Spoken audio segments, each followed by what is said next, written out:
অথর্ববেদীয় মুন্ডক উপনিষদ ধারাবাহিকভাবে আমরা আলোচনা করছি। এই উপনিষদের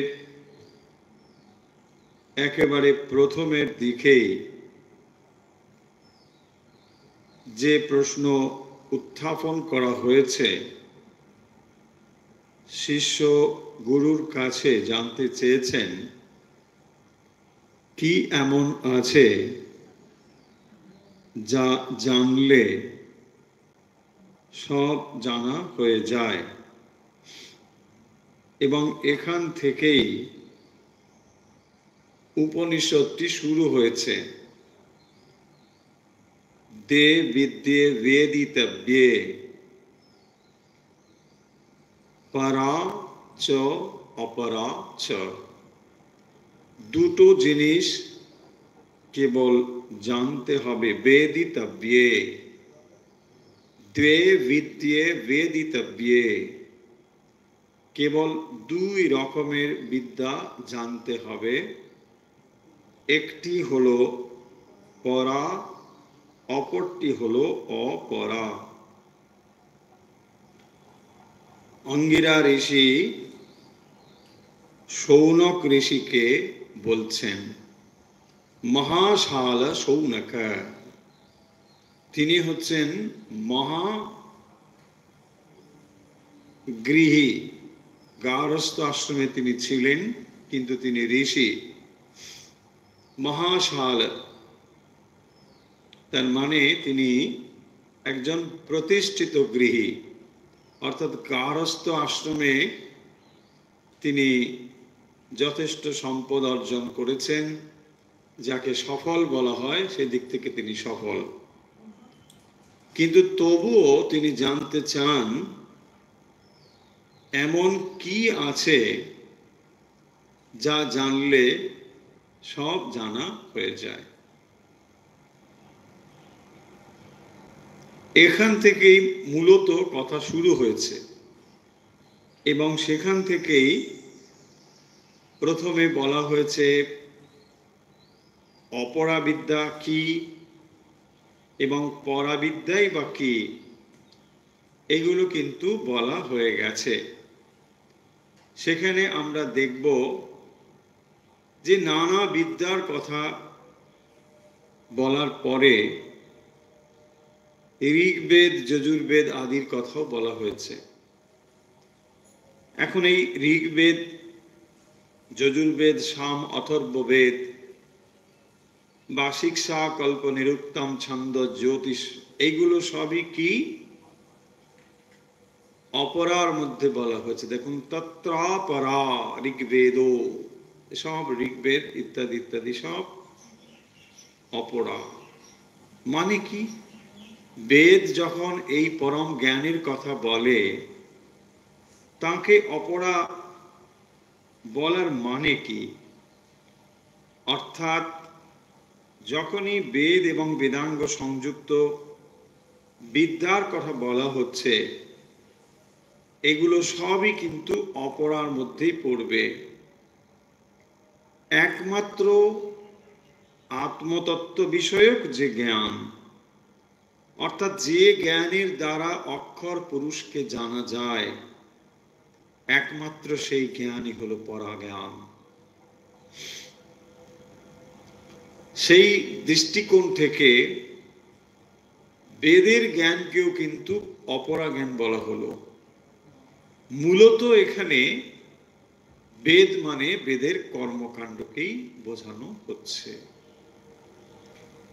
যদিও উপনিষদগুলো বেদান্ত অংশে পড়বে, জ্ঞান অংশে পড়বে, তবুও এই জ্ঞান যদি চরম বস্তু লাভের ইঙ্গিত বহন করে, কেবল সেই বিদ্যাকেই আমরা পরাবিদ্যা বলবো। তার মানে পরাবিদ্যা হওয়া সত্ত্বেও তা অপরাবিদ্যার মতো হতেও পারে। কিরকম? যদি ব্রহ্মবস্তু লাভ লক্ষ্য না হয়, তাহলে উপনিষদ চর্চা ও অপরা চর্চাই হবে, পড়া নয়। দেখুন কিভাবে ডিফারেন্সিয়েট করা হয়েছে, দুটোর মধ্যে তফাৎ কিভাবে করা হয়েছে। চরম জ্ঞান এর মধ্যে রয়েছে, নিঃসন্দেহে এগুলো সেই পরম তত্ত্বের ইঙ্গিত দেয়, কিন্তু যদি এগুলোকে আমরা কেবল চর্চার স্তরেই রাখি তাহলে এটি অপরাবিদ্যাই হবে, পড়া নয়। নিশ্চয়ই বুঝতে পারি স্কুল কলেজে যেগুলো পড়ানো হয় ডিগ্রির জন্যই পড়ানো হয়, ফলে সেটা নিশ্চয়ই সেখানে উপনিষদ পড়ানো হলেও সেটি কিন্তু অপরা, মনে রাখতে হবে।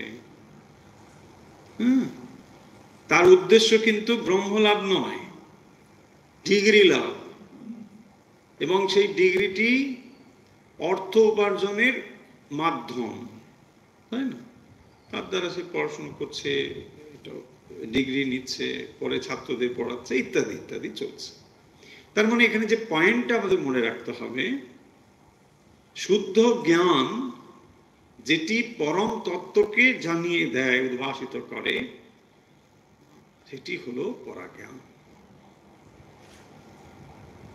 তাহলে উপনিষদের যে জ্ঞান, এ পরাজ্ঞান, কিন্তু যদি এর দ্বারা আপনি সেই জ্ঞানের দিকে অগ্রসর হন তাহলে এটি পরাজ্ঞান। এছাড়া যত জ্ঞান সবকেই অপরা বলা হয়েছে, এটি মনে রাখতে হবে। পরিষ্কার এভাবে বলে দিচ্ছে। তার মানে আত্মজ্ঞান লাভের জন্য যে যাত্রা আর অন্য বিষয় জানবার জন্য যে যাত্রা, এই দুটোর মধ্যে একটা তফাৎ আছে। এখান থেকেই দুটোকে আলাদা করা হয়েছে। যখনই আপনি এই বিশ্ব ব্রহ্মাণ্ডের যা কিছু জানবার জন্য অগ্রসর হচ্ছেন, সবই আপনি অপরার দিকে অগ্রসর হচ্ছেন।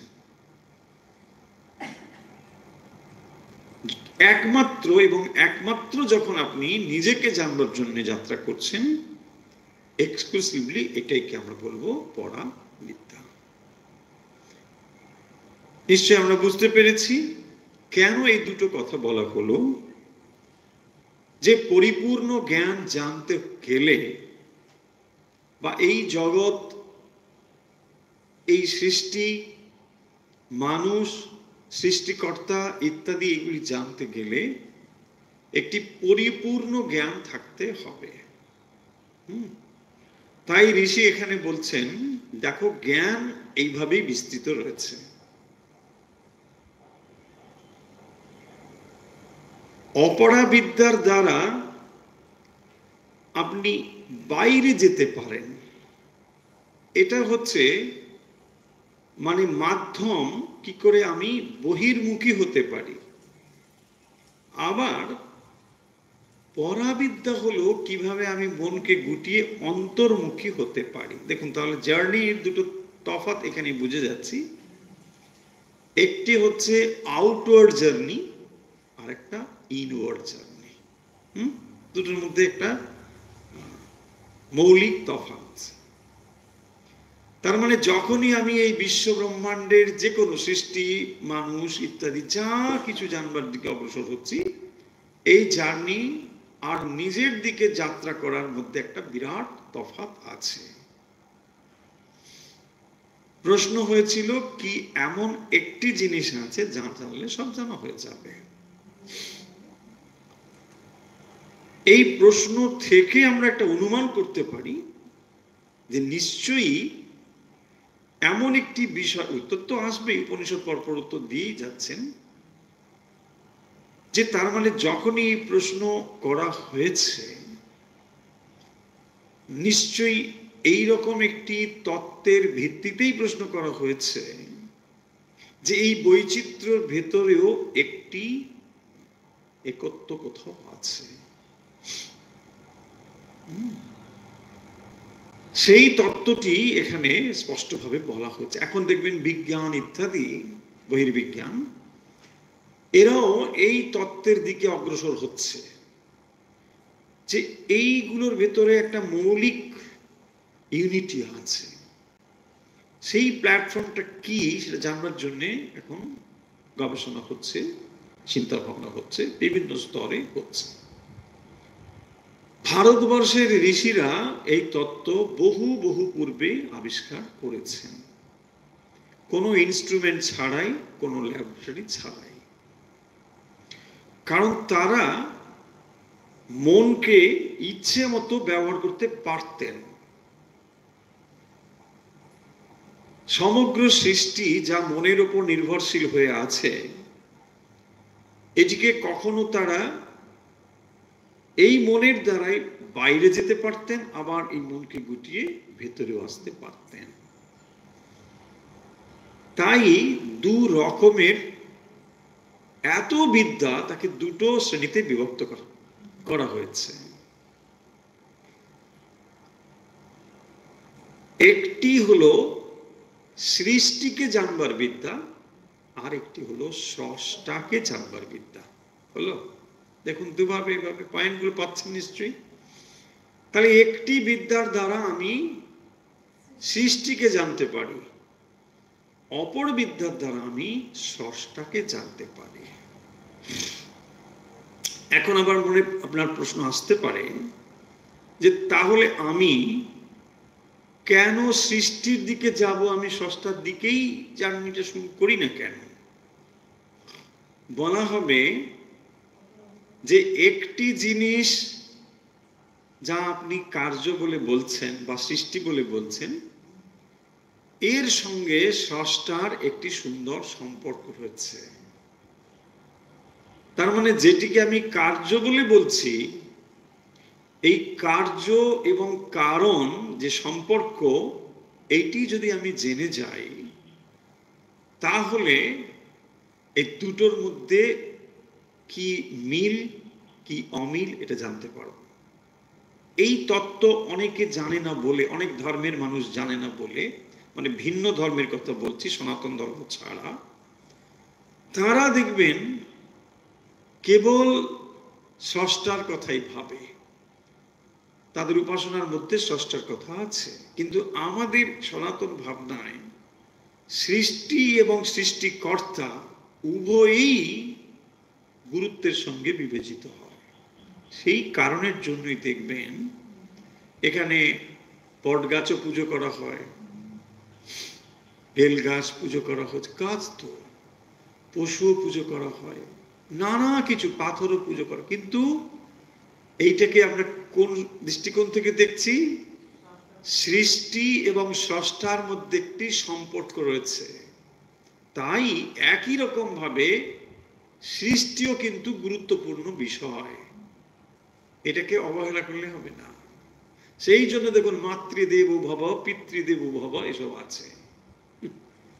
আমরা এইগুলোর ভিতরে না গিয়ে নারী দিবস, এটা ফরওয়ার্ড করে নারী দিবস কি চলছে? আরে আমাদের দেশের নারীকে মা বলা হয়েছে, জননী। যে দেশে এই কালচার রয়েছে সেই দেশে এই ফরওয়ার্ড করতে হয় না, আমরা জানি না বলে ফরওয়ার্ড করে যাচ্ছি। বিদেশি কালচার আমাদের উপর প্রভাব বিস্তার করছে, আমরা না জেনে কিনা কি ভালো, কিনা কি ভালো, এই চলছে। এত ডিপ কালচার এখানে, ভাবুন, দরকার হয় না।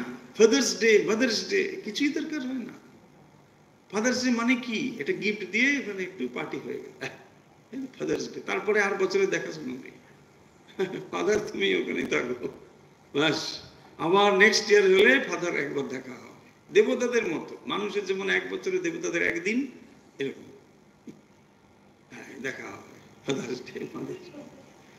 যে দেশের কালচার এত গভীর, পিতৃদেব ভব, মাতৃদেব ভব, অতিথি দেব ভব, ভাবুন, সেই কালচারে এগুলো যায় না। আমরা আমাদের কালচার জানি না। ভেদ উপনিষদ পরম তত্ত্বের কথা যেমন বলে, তেমনি এই সৃষ্টিকে অস্বীকার করে নয়। যদি সৃষ্টিকে অস্বীকার করে কোনো কথা বলা হয়, তাহলে যথার্থ ব্যাখ্যা দেওয়া হলো না। আপনি চোখের সামনে এই সৃষ্টিকে দেখতে পাচ্ছেন। যে কোনো দর্শন চর্চার মূল বিষয়ই হলো জগৎ, ঈশ্বর, মানুষ এগুলোকে ব্যাখ্যা করা। আপনি যদি বলেন এগুলো কিছুই নেই, তাহলে আর ব্যাখ্যাই হলো না, এক কথায় সব শেষ। অদ্বৈত বেদান্ত তা করে না। যেখানে বলা হয়েছে যে জগৎ মিথ্যা, সেটি কি অর্থে বলা হয়েছে সেই পরিষ্কার করে জানতে হবে। দেখুন, চরম সত্য উপনিষদ বলছেন, আমরা মূল জায়গাটায় চলে আসব, যে এখানে সৃষ্টিকে ধরে স্রষ্টার দিকে অগ্রসরের ব্যাপার। ভাবুন, কারণ আপনি যখন কারণে যাবার কথা ভাবছেন, কারণ মানে কি? ওই স্রষ্টা। এখন কারণে পৌঁছতে গেলে আপনার সামনে কি আছে? কার্যই আছে। আপনি তো কার্যেরই একটা অংশ বিশেষ, তাই না? যদি আমরা আরো একটু টেকনিক্যাল ভাষায় বলি, এটা হচ্ছে অহম, এটা হচ্ছে ইদম। অহম, ইদম। অহম মানে হলাম আমি, কিন্তু এই আমি শরীর সংযুক্ত আমি নয়, দেহ মন সংযুক্ত আমি নয়।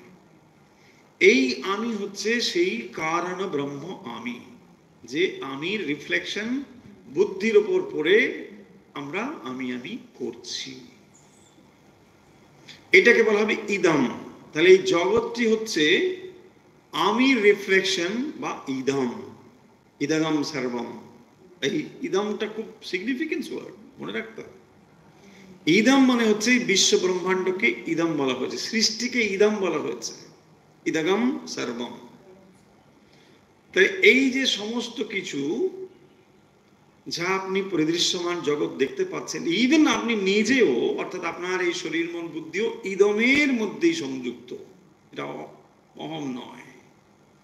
তার মানে ওই যে দৃক দৃশ্য বলেছিলাম, দৃশ্য যা দেখছেন অনুভব করছেন সবই দৃশ্য, দৃক নয়। দৃক অনলি ওয়ান, সেই হচ্ছে পরম ব্রহ্ম, তিনি হচ্ছেন একমাত্র দৃক। তাহলে এই যে ব্যাপারটি চলছে, এইটিকে আমরা সৃষ্টিকে থেকে স্রষ্টাকে জানবার জার্নিটা করছি।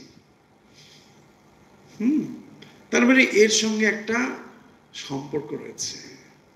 সেই সম্পর্কটা যদি আমরা জেনে ফেলতে পারি, তাহলে আমরা তত্ত্বটাকে চিনে ফেলতে পারবো। এই কথাই এখানে পরপর করে বলছে, এবং বলতে বলতে এখন আমরা যে জায়গাটা এসেছি ঠিক ওই জায়গায় এসে যাই। আমরা দ্বিতীয় মুন্ডক এর যে মন্ত্রটি পড়ছিলাম, দ্বিতীয় মুন্ডকের দ্বিতীয় খণ্ড, যেখানে এই কথাগুলো বেশ কয়েকদিন মুন্ডক আলোচনা হচ্ছিল না, মানে বিভিন্ন কারণেই হচ্ছিল না, তো ফলে আপনারা হয়তো সেই অংশটি ভুলে টুলে গিয়ে থাকতে পারেন। তাই আমরা সেটি আর একবার আলোচনা করে নিচ্ছি, যে যেখানে 7 নম্বর, 8 নম্বর, 9 নম্বর, 8 নম্বরে হচ্ছিল, 9ও হচ্ছিল, যে যেখানে বলা হচ্ছে যে এই আত্মজ্ঞান লাভের কি পরিণাম হয়। একটু ওই অহম ইদম যেটা বলছিলাম আরেকটু বলে নি, তাহলে জিনিসটি মানে ঠিক এই জায়গায় এসে পৌঁছতে পারবো। এই যে অহম আর ইদম মানে আমি, আর দেহ মন সংযুক্ত যে আমি, ধরুন এই দুটো যে রয়েছে,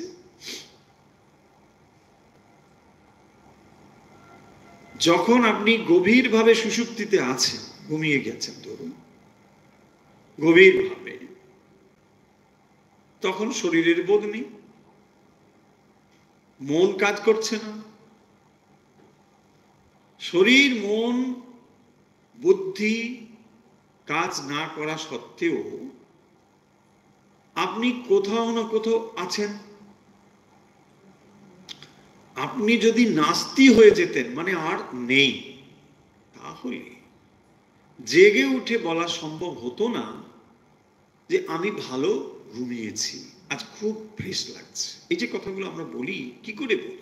তার মানে ওই সাক্ষী চৈতন্য বা যাকে আমরা অহম বলছি, তিনি তখনও জেগে আছেন বা জেগে ছিলেন, তাই না?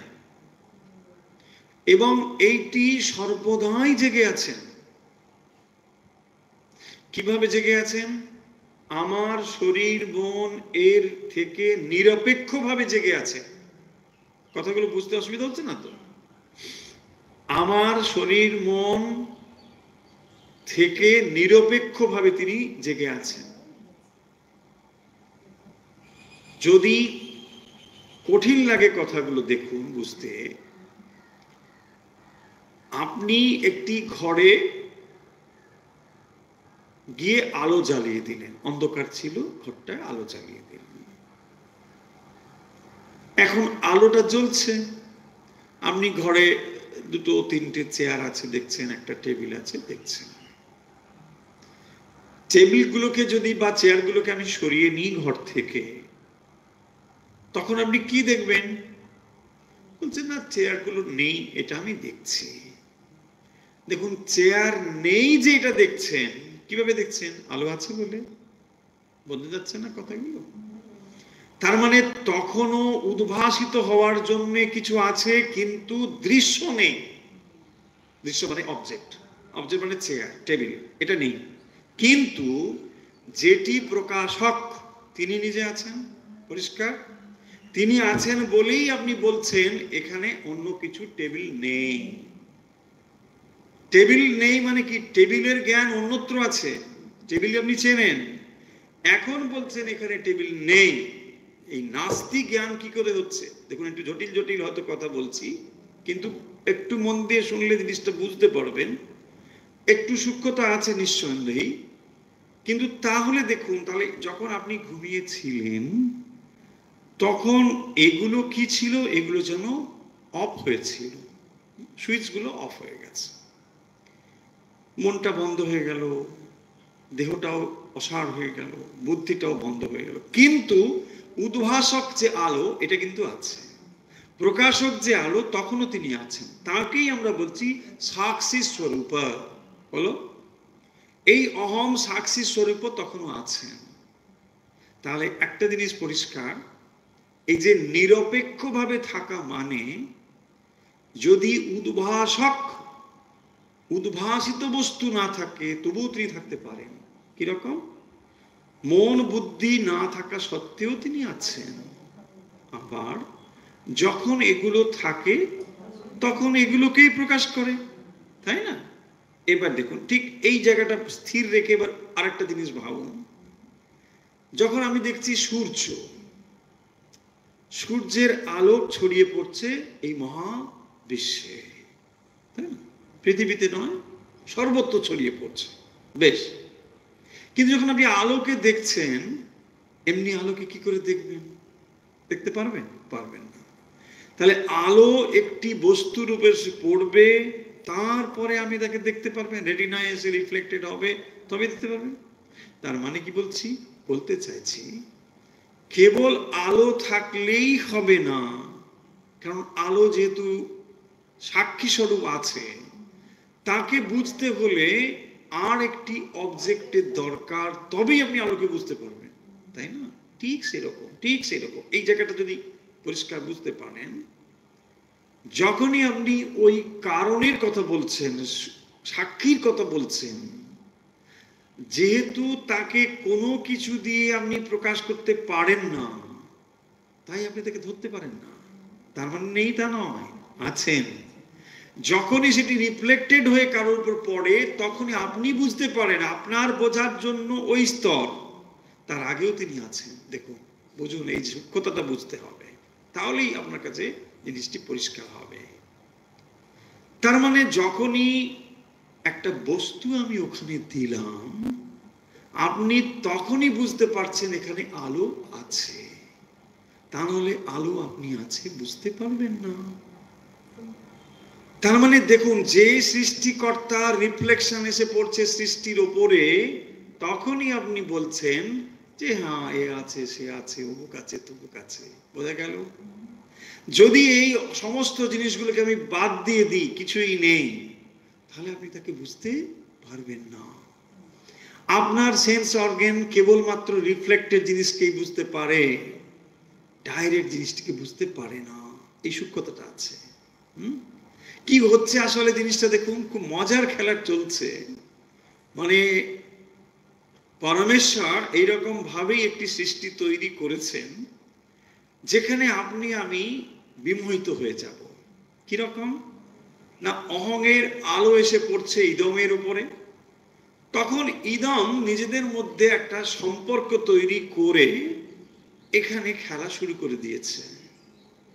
হ্যাঁ, এই যে আমরা জড়জগতের বন্ধনের মধ্যে আছি, এটাই হচ্ছে সেই খেলা। আপনি আমি যখন শরীর গ্রহণের পূর্বে এই জগৎ সম্বন্ধে কোনো ধারণা ছিল না। যখনই এখানে আপনি এন্টার করলেন, সঙ্গে সঙ্গে কতগুলো সম্পর্কের সঙ্গে আপনি যুক্ত হলেন। এই বাবা, এই মা, এই দাদা, দিদি, হানা তেনা হলো। তার মানে জন্মের পূর্বে কোনো সম্পর্ক ছিল না, ইভেন মৃত্যুর পরেও কোনো সম্পর্ক থাকে না। থাকে? বুঝে না থাকে। আপনি কি বুঝছেন? ওই যে আমরা এরকম করি সেরকম থাকে না। মানে আমার স্ট্যান্ড পয়েন্টে থাকলেও তার স্ট্যান্ড পয়েন্ট থেকে তো থাকেই না, তাই না? থাকে না। এবারে দেখুন, তাহলে মজা হচ্ছে এখানে যে অহং থাকে না কেন না, অহং আসলে তিনি কোনো কিছুর সঙ্গে সংযুক্ত হতে পারে না। তিনি সর্বব্যাপী সত্তা, অথচ সেইটি এই দেহে মন বুদ্ধির সঙ্গে যুক্ত হয়ে এই সম্পর্কিত হচ্ছে।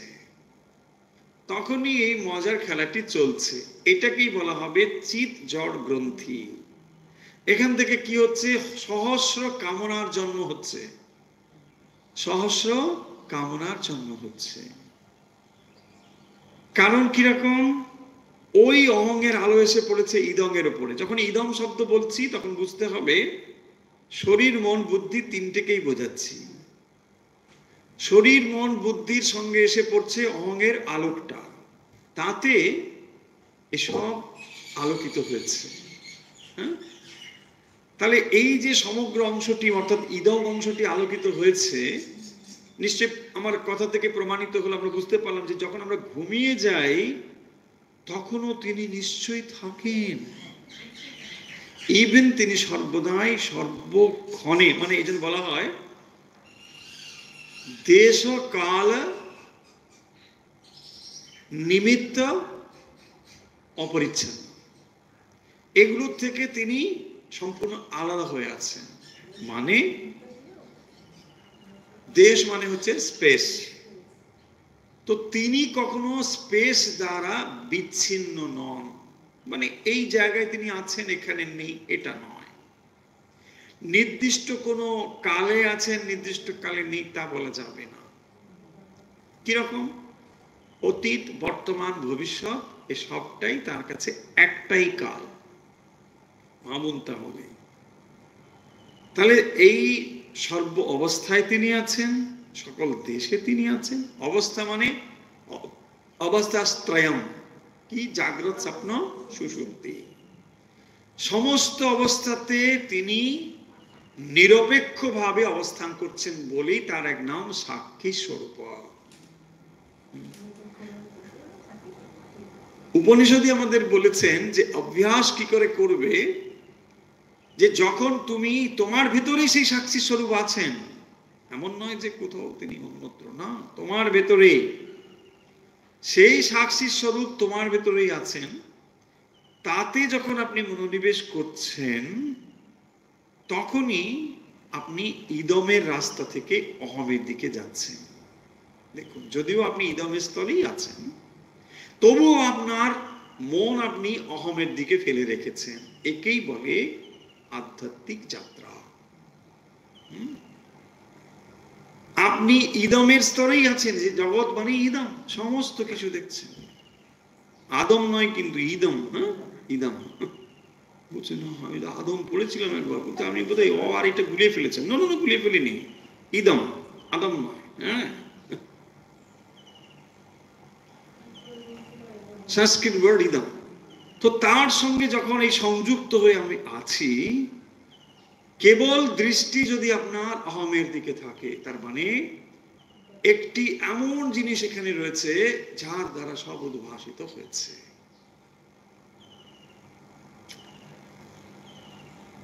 এই ব্রহ্মজ্ঞান লাভ করলে মানে যিনি, দেখুন আমরা বলেছি অনেক রকম উপমা দেওয়া হয়েছে এখানে,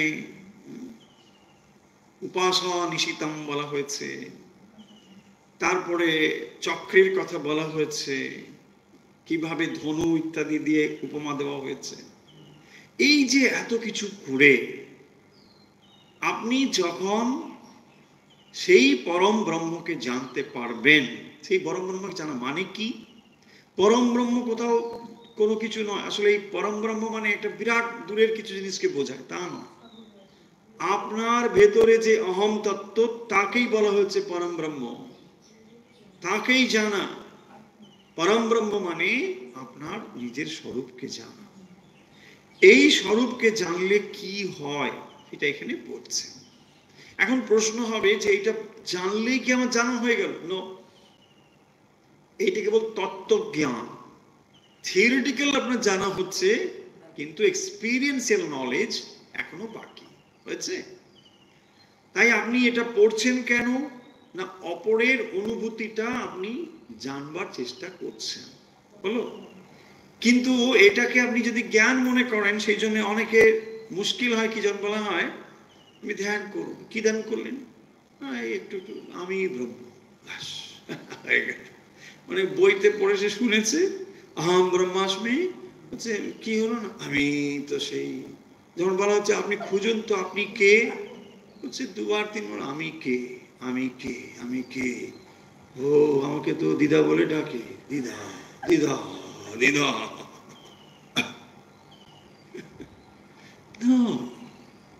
সেই জন্যে আমরা ওই ধ্যানে উত্তরগুলো জানা আছে, আপনি শুনেছেন, ওইগুলোকেই আপনি বারবার বারবার রিপিট করতে থাকেন। বলছে হ্যাঁ অনেক খুঁজলাম, খুঁজে না আমি আমি ব্রহ্ম, আপনি কেন, আমি ব্রহ্ম, কিচ্ছু না। এইগুলো হচ্ছে মানে কেবল আপনি শুনেছেন, এটাকে এক্সপিরিয়েন্স বলে না। এই ভুল যেন না হয়। সেই জন্য বলছেন যিনি এক্সপিরিয়েন্স করেছেন তার অনুভূতিটা এখানে বলছেন।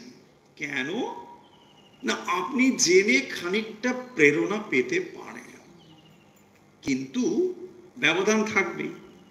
আপনি কোনো ভ্রমণ কাহিনী শুনলেন বা ভ্রমণ কাহিনীর ভিডিও দেখলেন, কথার কথা, তাতে কি আপনার দেখা হলো? খানিকটা হয়তো হলো, একটা এক্সপিরিয়েন্স হয়তো কেউ শেয়ার করেছে, আপনি সেটা জানলেন, আপনার হয়তো একটা ইচ্ছে হলো যদি কখনো হয় যাব, এই তো। তার মানে দেখুন, এটা আপনাকে ওভাবেই একটা পরোক্ষ জ্ঞান দিচ্ছে, কিন্তু প্রত্যক্ষ অনুভূতি ছাড়া এটা অন্তত হবে না, এই জায়গাটা মনে রাখতে হবে। তাহলে প্রত্যক্ষ কত দূর যেতে পারে আর পরোক্ষ কত দূর যেতে পারে এটা বুঝে নিন।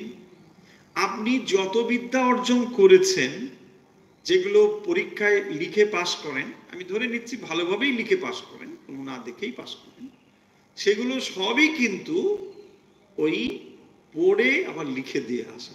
এক্সপিরিয়েন্স থাকতে পারে, নাও থাকতে পারে, না থাকাটাই স্বাভাবিক। কেউ হয়তো দেখবেন কোনোদিন লন্ডন যাননি, আমেরিকা যাননি, অথচ তিনি হ্যাঁ আমেরিকার নদ নদী বর্ণনা করো, ভূগোলে একবার লিখে 10-এর 10 পাচ্ছে, 100-100 পেয়ে যাচ্ছে, হতে পারে না? বলে আমেরিকার নদ নদী বর্ণনা করো, প্রাকৃতিক সৌন্দর্য বর্ণনা করো, বলে আমি লিখে দিচ্ছি। ব্যাপারটা কি, পয়েন্টটা মনে রাখুন। এখানে কিন্তু বিশেষ করে এই পরাবিদ্যার ক্ষেত্রে এক্সপিরিয়েন্সিয়াল নলেজ ছাড়া কোনো ভ্যালু নেই। এটাও এক রকমের বন্ধন। অনেক শাস্ত্র পড়ে নিজেকে পণ্ডিত মনে করাও এক রকমের বন্ধন। ধারণা করা যে আমি সব বুঝে গেছি, এবং অহংকার, একটা ডিবি তৈরি হয় মানুষের। শাস্ত্র নিজেই বলছেন ইয়াত্র বেদা অবেদা ভবন্তি, ইয়াত্র বেদাহা, মানে এই সমস্ত যে নলেজ যা আমরা পড়ছি, সেটা আপনার যে কোনো উপনিষদ, এটাকে বেদাহা, यत्र वेदाः अवेदाः भवन्ति। अवेदा মানে এই সমস্ত বেদ সেখানে আর দরকার নেই হয়ে গেল। ঠাকুর এই কথাটা কত সিম্পল বলছেন দেখো, তিনি বলছেন চিঠিপত্র নিয়ে আসো, ওখানে এই নিয়ে আসো, ওই নিয়ে আসো, এই পাঠাইবা, সেই পাঠাইবা, এসব লেখা আছে। তারপরে বলছে চিঠিটা পড়ে ছিঁড়ে দিল, ইয়াত্র বেদা অবেদা ভবন্তি, এই হয়ে গেল, অবেদা হয়ে গেল, আর দরকার নেই। এবারে কি করলো, বাজারে ছুটলো যে এটা দাও, ওটা দাও, সেটা দাও, নিয়ে এবারে হলো। তাহলে এই নলেজ গুলো আমাদেরকে কোথাও একটা রেফার করে, এটা মনে রাখতে হবে। শুধু পড়ে নিলেই হবে না, রেফার করছে। এবারে তাহলে আমরা যে এক্সপিরিয়েন্স এখানে শেয়ার করা হয়েছে, অর্থাৎ মুনি ঋষিরা যে জ্ঞান নিজেরা এক্সপিরিয়েন্স করেছেন সেটা এখানে শেয়ার করেছেন। And what is the knowledge?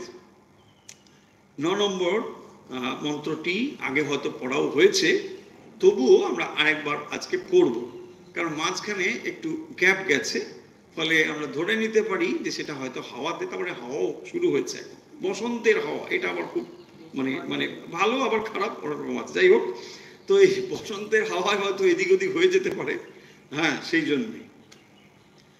বিদ্যাতে হৃদয় গ্রন্থি, হ্যাঁ আপনারা রিপিট করুন, বিদ্যাতে হৃদয় গ্রন্থি ছিদ্যন্তে সর্ব সংশয়াঃ স্খীয়ন্তে চাস্য কর্মাণি তস্মিন দৃষ্টে পরাবরে। সিম্পল সংস্কৃত, কিন্তু একটু কঠিন কিছু নেই, একটু সহজ বুঝে বুঝে যাবে। কি বলছেন? তস্মিন দৃষ্টে, তস্মিন দৃষ্টে, দৃষ্টে মানে এখানে দেখা, কিন্তু ঠিক দেখা নয়, এক্সপিরিয়েন্স, মানে সেই পরম তত্ত্বকে জানলে, অনুভব করলে, মানে প্রত্যক্ষভাবে অনুভব করলে, করলে কি হয়? বিদ্যতে হৃদয় গ্রন্থি, বিদ্যতে, বিদ্যতে মানে কি না, ভেদ হয়ে যায়, ভেদ হয়ে যায়, বিদ্যতে, তার মানে একটা গ্রন্থি আছে, এটা বোঝা গেল। তাহলে এই গ্রন্থিটি কি হয় না, ভেদ হয়ে যায়, বিদ্যতে মানে নষ্ট হয়ে যাচ্ছে, গ্রন্থিটা খুলে গেল, নটটা খুলে গেল। তো এই যে খুলে যাওয়া, এটা কিভাবে খুলে যায় বলছেন, বিদ্যতে হৃদয় গ্রন্থি ছিদ্যন্তে সর্ব সংশয়াঃ।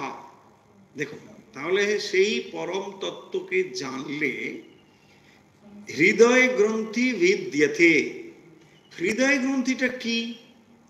ওই যে আমাদের ভেতরে কি হয়েছে, অজ্ঞান, তার থেকে হলো কর্ম, আবার কর্মফল, তার মানে আমরা কি বলবো, অবিদ্যা, কাম, কর্ম।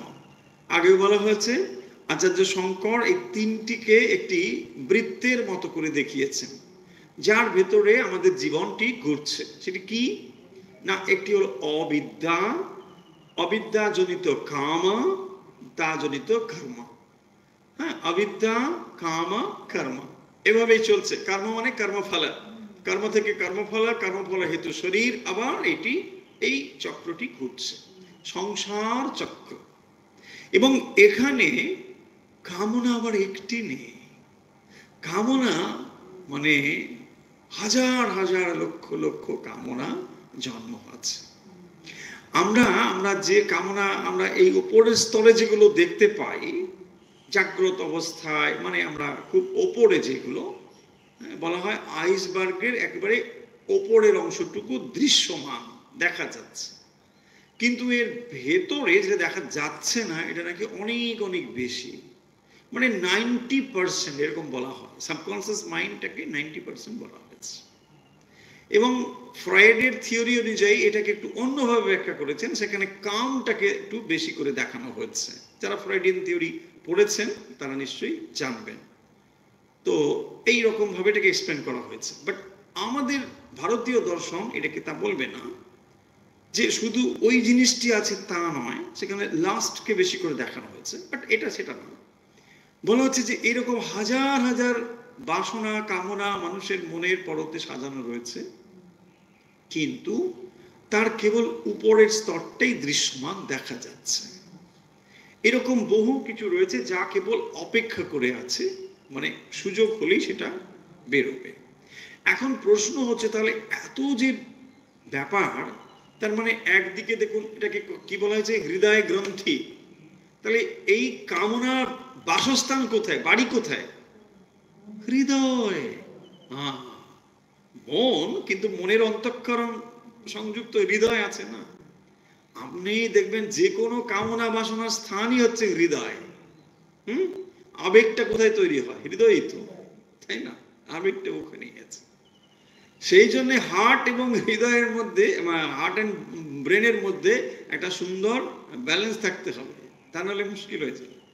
অনেক মানুষ আছে তুমি খুব ইমোশনাল, হার্টটা তাদের প্রবল আছে, এরা সাধারণত ভক্ত হয়, ভক্তর মধ্যে হার্টটা প্রবল থাকে, খুব ইমোশন থাকে, লজিকটা কাজ করে না, ব্রেনটা খুব বেশি ওখানে ডেভেলপ নয়, তার ফলে আঘাত প্রতি মুহূর্তে এসে যায়।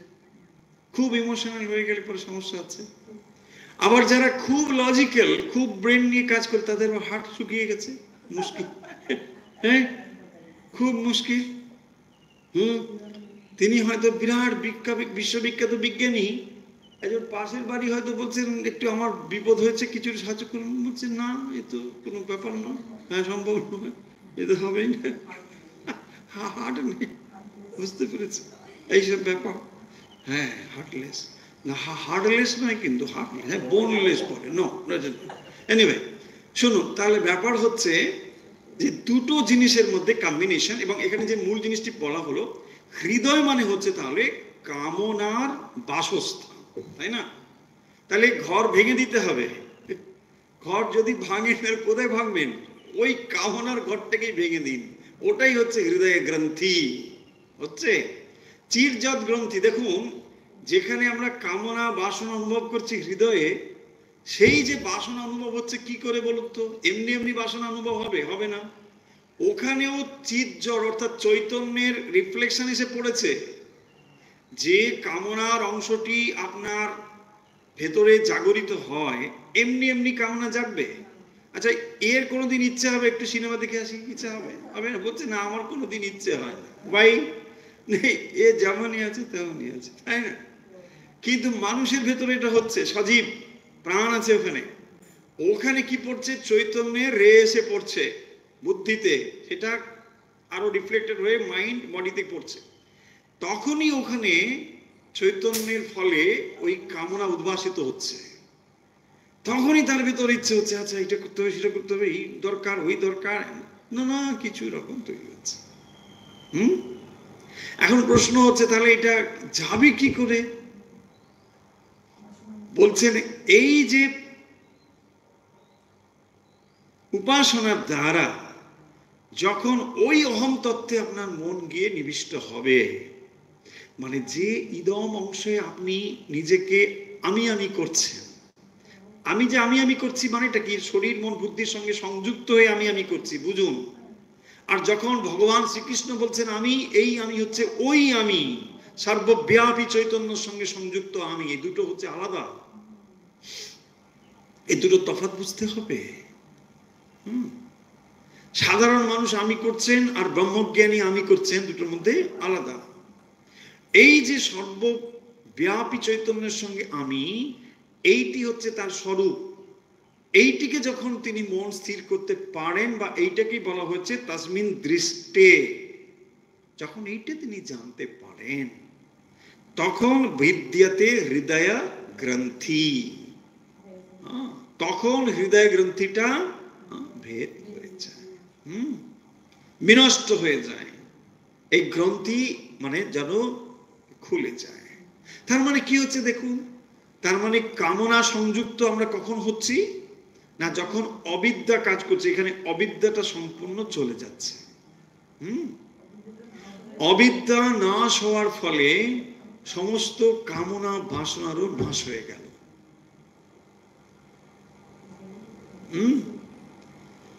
যখনই অজ্ঞান সংযুক্ত হয়েছে তখনই কামনা বাসনা যুক্ত হচ্ছে। দেহর সঙ্গে সংযুক্ত হয়েছেন বলে দেহকে রক্ষার জন্য চেষ্টা আছে, মনের সংযুক্ত হয়েছেন বলে মনকে সুস্থ রাখার চেষ্টা আছে, বুদ্ধির সঙ্গে সংযুক্ত আছেন বলে বুদ্ধিকে ঠিকঠাক রাখবার চেষ্টা আছে। অথচ এর কোনোটাই আপনি নন। দেখুন, কোনোটাই আপনি নন। না আপনি শরীর, না আপনি মন, না আপনি বুদ্ধি। হ্যাঁ, মজাটা এখানে। এর কোনোটাই আপনি নন। আপনি স্বরূপত এই অহম তত্ত্ব, সেইটি আপনি। এবং এটাই যখন আপনার জানা হয়ে যায় তখনই এই হৃদয় গ্রন্থিটি ভেদ হয়ে যায়। হ্যাঁ,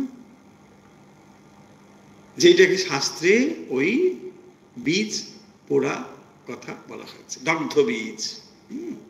এইটা বলছে দড়িটা পুড়ে যায়, তার দ্বারা বন্ধন হয়, ওইটা ওই জায়গায়। ছিদ্যান্তে সর্ব সংশয়, সমস্ত সংশয় ছিন্ন হয়ে যায়। কি সংশয়? অনেক রকম সংশয় আছে, তাই না? সংশয় হচ্ছে মৃত্যুর পরে কিছু আছে কিনা, ভগবান বলে কিছু আছে কিনা, তাই না? এসব সংশয় থাকে তো না? আপনি অনেক বইটই পড়লেন, একটা অবশেষে থাকবে কিন্তু, থাকবে কিনা তো হলো কিন্তু। তাই যে কোনো জিনিস আপনি যখন পড়ছেন, জানছেন, কেন? নিজের এক্সপিরিয়েন্স হচ্ছে না। এক্সপিরিয়েন্সিয়াল নলেজ ছাড়া 100% ডাউট যাবে না। আপনি কোনো একজন মানুষকে প্রামাণ্য বলে মনে করেছেন, তাই তার থিওরি পড়ছেন বা তার কথা শুনছেন, শুনে আপনার মনে হয়েছে না ঠিক আছে, একটা কিছু ব্যাপার নিশ্চয়ই আছে, কিন্তু 100% আপনি স্থির হতে পারছেন না, তাই না? না হবে, হয়তো নাও হতে পারে, কিছু একটা ব্যাপার হবে, কি জানি বাবা, এই চলছে তো ভেতরে। এটা কি বলে? সংশয়। 100% আপনার স্থির নেই। যদি কাল একজন কেউ এসে প্রমাণ করে দেয় ঈশ্বর বলে কিছু নেই, সব হাত তুলে বলছে আমি তো এটাই ভেবেছিলাম, আপনি কবে আসবেন, আমি ওই দলেই থাকবো। হবে কি না? হ্যাঁ, বলছি এটাই তো নেই, আমি তো ভাবছি, আমারও মনে ছিল যে ঠিকই বলেছে। ধরুন সে অনেক যুক্তি অনেক দিয়ে একটা বিরাট ভাবে আপনাকে বুঝিয়ে দিল, আপনি টোটালি কনভিন্সড, বলছে একদম ঠিকই বলেছিলাম, আমি এটাই আমার মনে ছিল, জানেন তো, মানে কি আমরা বলতে পারছি না, ও খালি মহারাজ বকর করি তো, ওই যে শুনে আমি না মানে মনের কথাটা বলতে, আপনি কি মানে বলবো, একেবারে মনের কথা বলে ফেলেছেন, হয় না এরকম? তার মানে পয়েন্টটা দেখুন, পয়েন্টটা হচ্ছে সংশয় আছে, যাচ্ছে না, যাবে না, এটা সম্ভব নয়, এটা স্বাভাবিক, এটা হবে না, সংশয় 100% যাবে না। প্রত্যক্ষ হয়ে গেলে পরে আর সংশয়কে অন্যদিকে টলানো যাবে না, মনে রাখুন।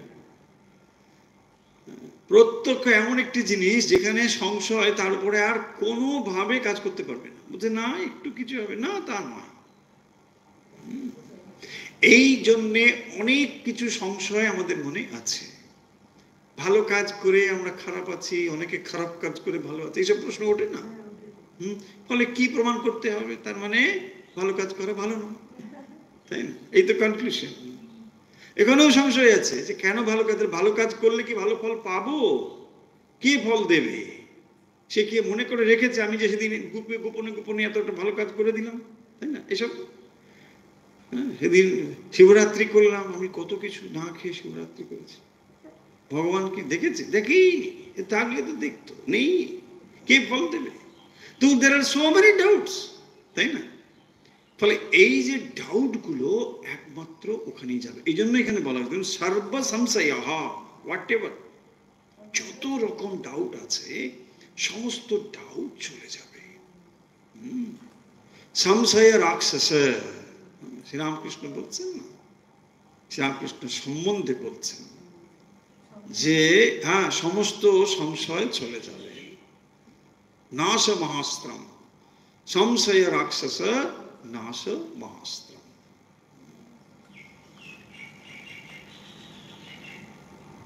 স্ক্ষীয়ন্তে চাস্য কর্মাণি চ অস্য কর্মাণি স্ক্ষীয়ন্তে।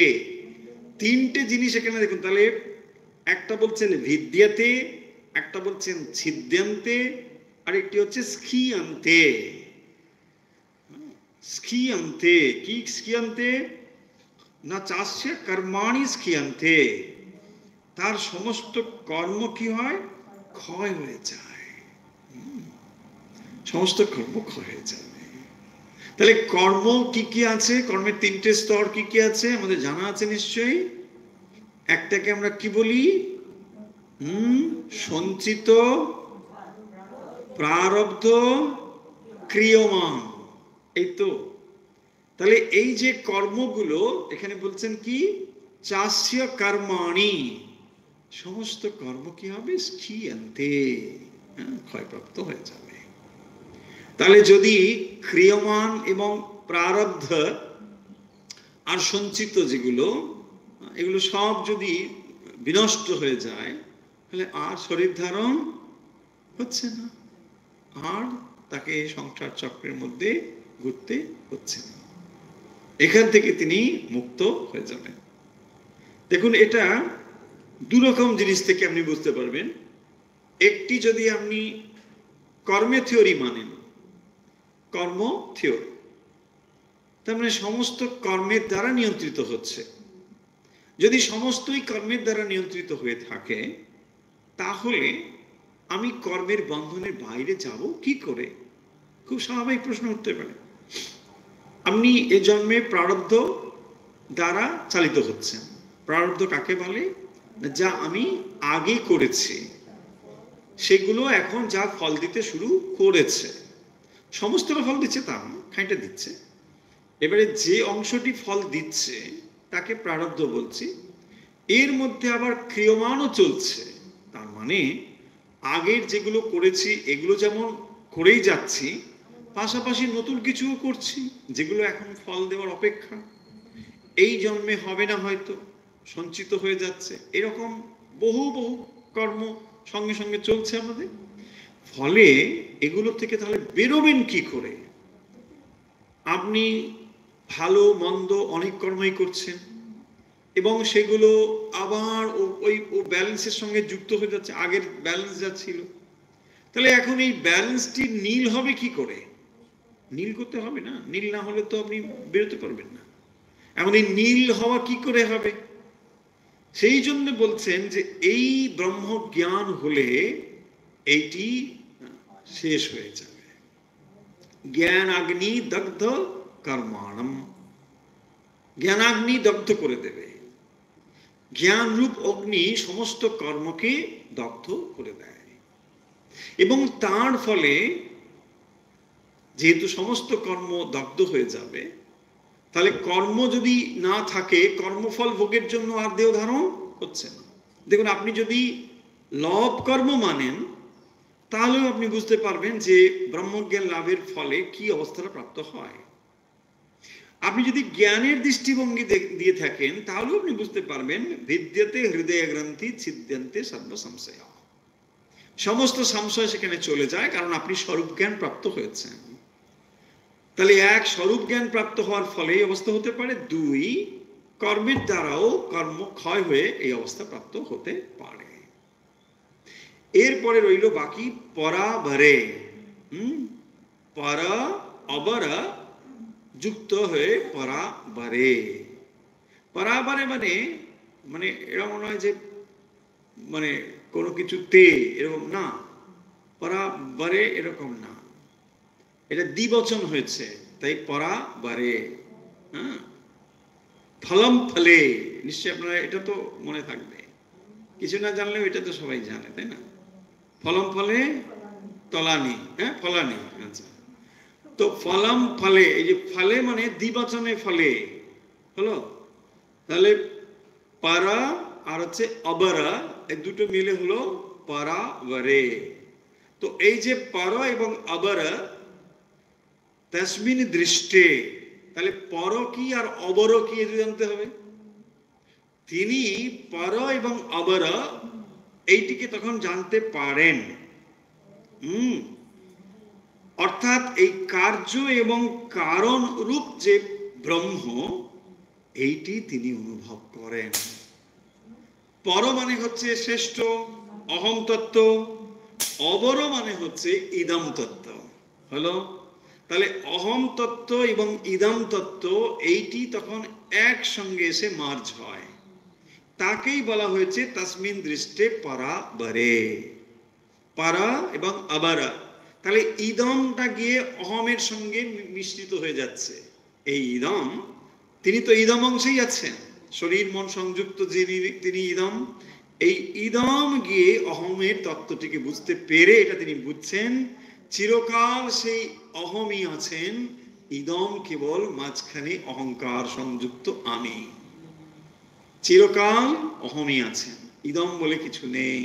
আসবে এই উপনিষদের একটি দাস উপর্ণা সুযোগ সখায়া সমানে বৃক্ষে পরিসস্যে আতি, আসবে এখানে।